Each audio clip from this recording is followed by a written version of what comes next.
All right, Mark Rogers TV, the voice of college football, breaking down the game we love. We got Jake Evans on the line talking Ole Miss football. We're going position by position across the board, across the country in the Power 5. Want to remind you that you can help us build the channel by grabbing the Amazon link in the description section below. Just do your regular Amazon shopping. Doesn't cost you an extra penny. Don't have to buy the item that you see there. Just do your regular Amazon shopping, and you help us out quite a bit. Also, we got the Voice of College Football community there on Patreon, exclusive live streams, and more to come there.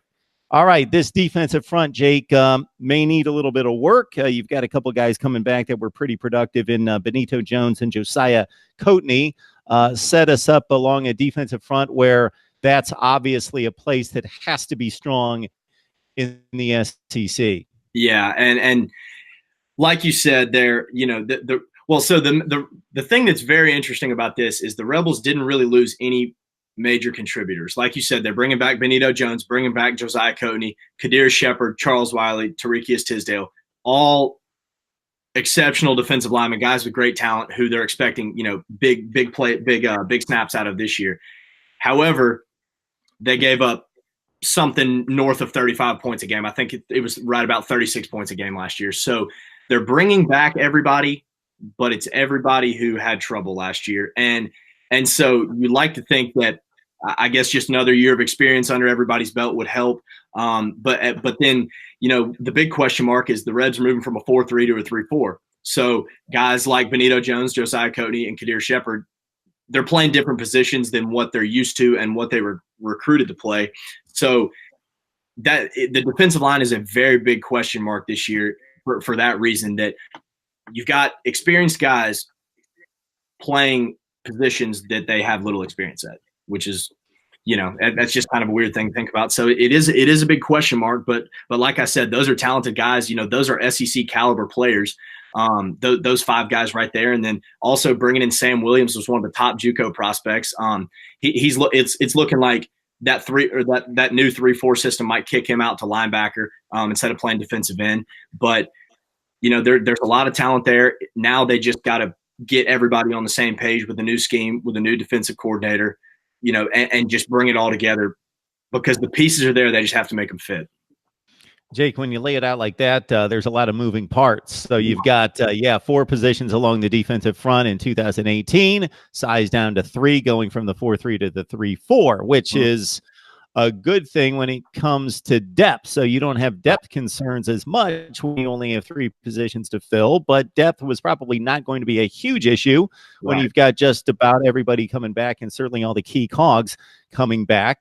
They made a lot of mistakes last year. We don't know if it was because physical shortcomings or missed assignments, but they can coach them up. They've got one more year in the program to be better players and hopefully improve upon that, what was north of 35 points a game, as you mentioned, in the SEC, with Mike McIntyre as the defensive coordinator, bringing a ton of experience to Ole Miss.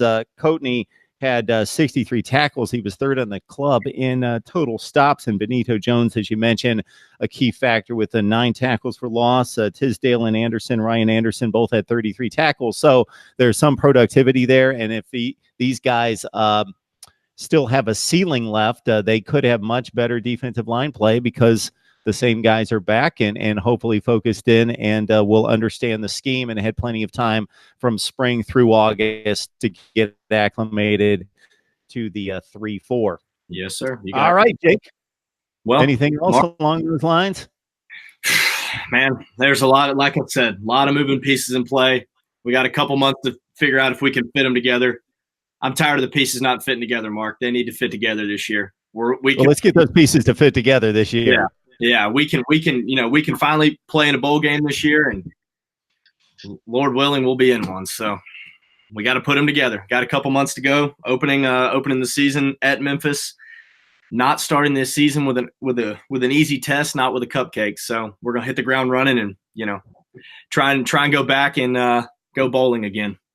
Not at all. Throw out that group of 5 label when it comes to a few teams like Memphis. They're better than probably a third of the teams in the Power 5. Yeah. So you're playing like a 6th or 7th or 8th place team in the ACC or the Big Ten or somebody like that. Yeah.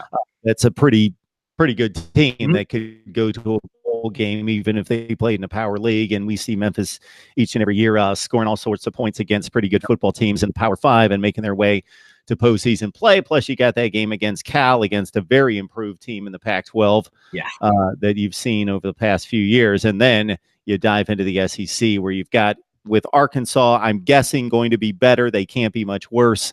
They're going to be better. There's not going to be any gimmies. So, we've gone through that exercise trying to find a path to a bowl game, and it's certainly there. It's difficult. The path is muddy. Whoever made this schedule, I think when they booked these out of conference games a few years ago, they were expecting us to be as good as we were when we were playing in the Sugar Bowl and beating Alabama a few years ago. I don't really think they were expecting this team to be the one playing. So, whoever made that schedule, I guess you get the last laugh. But well, I got to say, Jake, I'm ranking all the schedules in the Power Five from 70 all the way up to number 1. I'm at 42 right now, and Ole Miss is not yet in sight. Yeah. So they're pretty high on my rankings of schedule difficulty. Yeah. So yes, didn't do themselves any favors there. Jake Evans, Rebel Walk. Join him and the rest of the staff there for Ole Miss football coverage, and we're in the midst of baseball, and so that's in play as well. I know the softball team got knocked out last night, I believe. Softball got knocked out. They had an incredible run. The last couple of years for them have been phenomenal, and we were sad to see it come to an end. But baseball hopefully is going to pick up where they left off. Right now, I think they're probably in about the 7th inning. That they're playing Vanderbilt in the SEC championship. It's absolutely wild. It's 10-9. I mean, it's an absolute slugfest. So that's we're hoping they'll win that game, host a regional, and then go play in Omaha and try and win a College World Series for us. So, all right. Well, I better shut up and let you get back to that, Jake. I appreciate you stopping by. Mark, thank you much.